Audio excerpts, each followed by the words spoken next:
Welcome back to the Diary of a Fool's Project. In today's episode, we are looking at the system of tarot, what cards it consists of, and how to use them. So, in short, this is all, as the stencil says, stuff about tarot.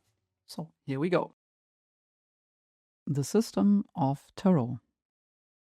The tarot deck consists of 78 cards. They are divided into 22 major arcana, or less esoteric trump cards, and 56 minor arcana, or suit cards. The latter are subdivided into 4 suits with 14 cards each.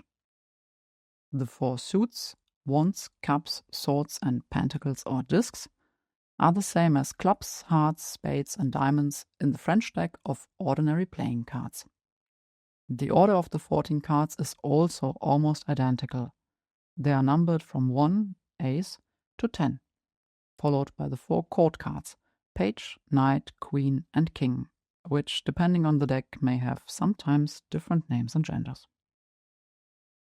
If you remove the major arcana and take out the knight, you have 52 cards with which you can play rummy or poker.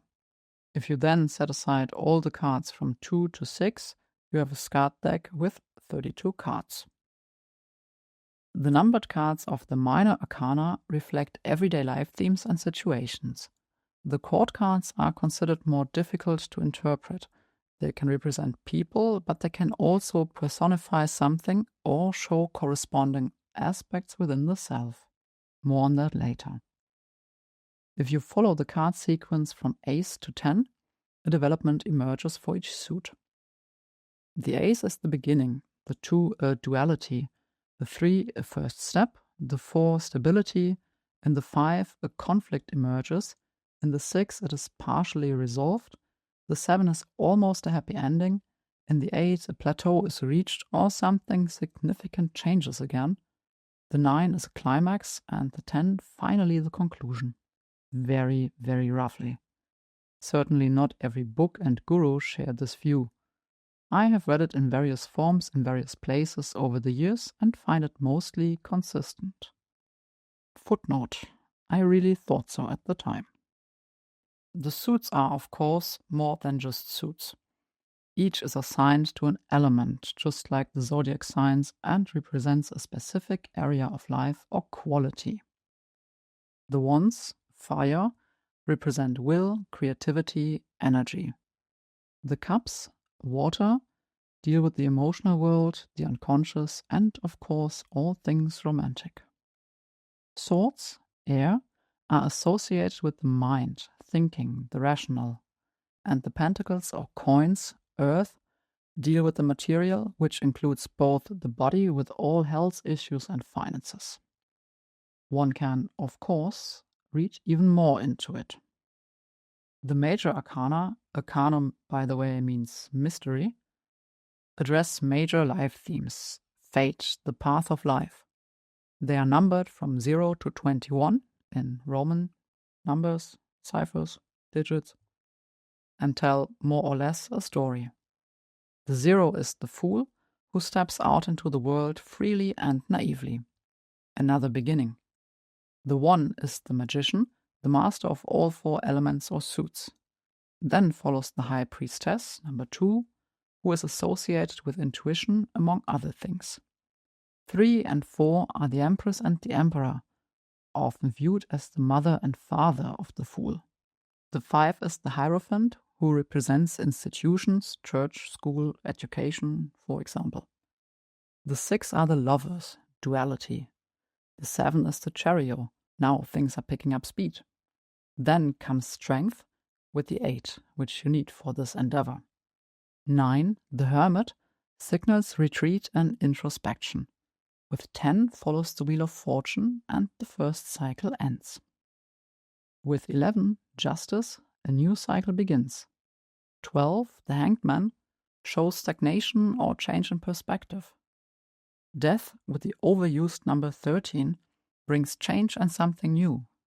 Temperance, 14, warns against extremes and exuberance. The devil, 15, indicates bonds through unhealthy dependencies. With 16, the tower, everything falls apart, rock bottom, before with the star, 17, miracles suddenly can happen. The moon, 18, points to the hidden and unconscious. With the radiance of the sun, 19, everything will turn out well. 20, judgment, or the last judgment, calls for one's own resurrection.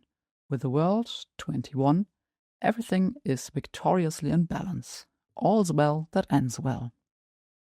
You can also assign elements, planets, and all sorts of things to the major arcana, and numerology can be pursued in various ways, but you don't have to.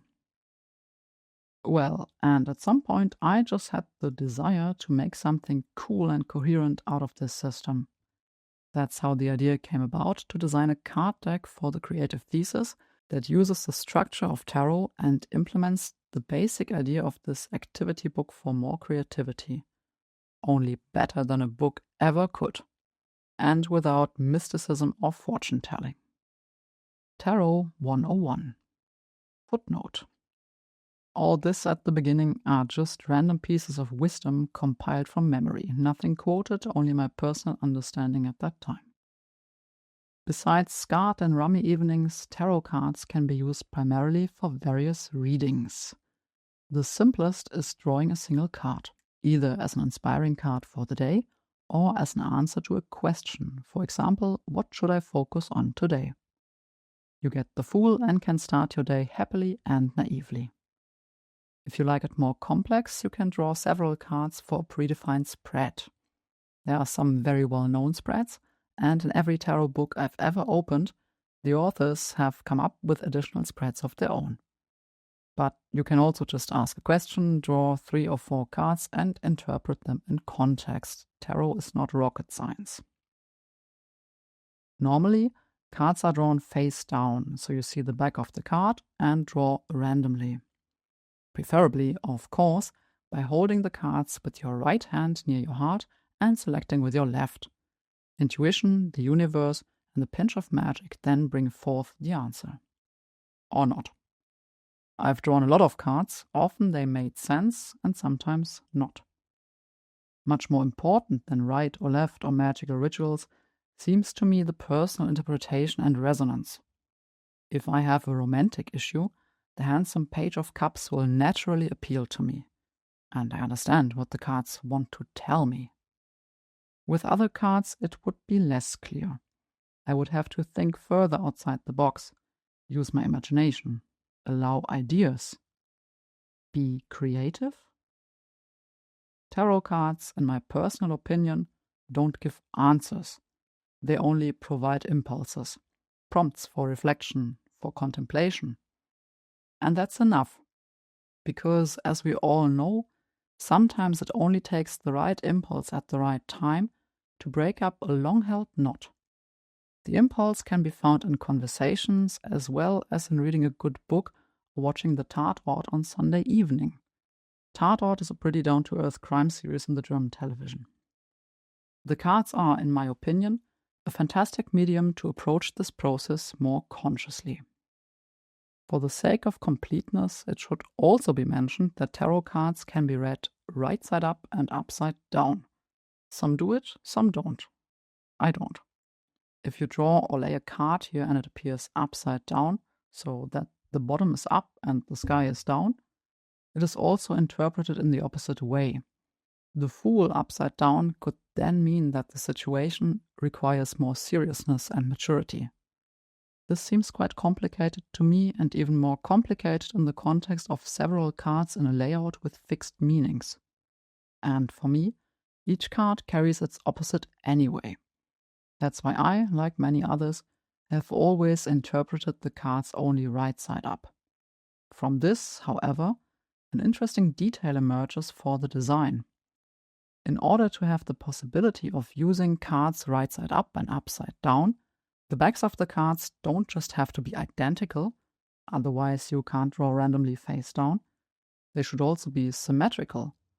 Otherwise I can see beforehand where top and bottom are. Exciting, especially since the Crowley cards are not symmetrical on the back. No less exciting is the medium of a card deck itself. not only because of the variety and application, but also because of the format. Depending on which card size you choose, you have about the size of a smartphone screen available for the design. And when you look at how much symbolism and meaning and storytelling each card holds, that's quite a challenge. Okay. Highly complex project, amazing topic, challenge in design, feelings of complete overwhelm, absolute madness. Footnote. This is called foreshadowing, I believe. This is exactly what I want to do for my thesis. So this was just a short introduction into the system of tarot. Of course, I could not have known how big the challenges really were. But the first challenge was to find a professor to supervise the work. And that's the content of the next episode. Thank you so much for watching.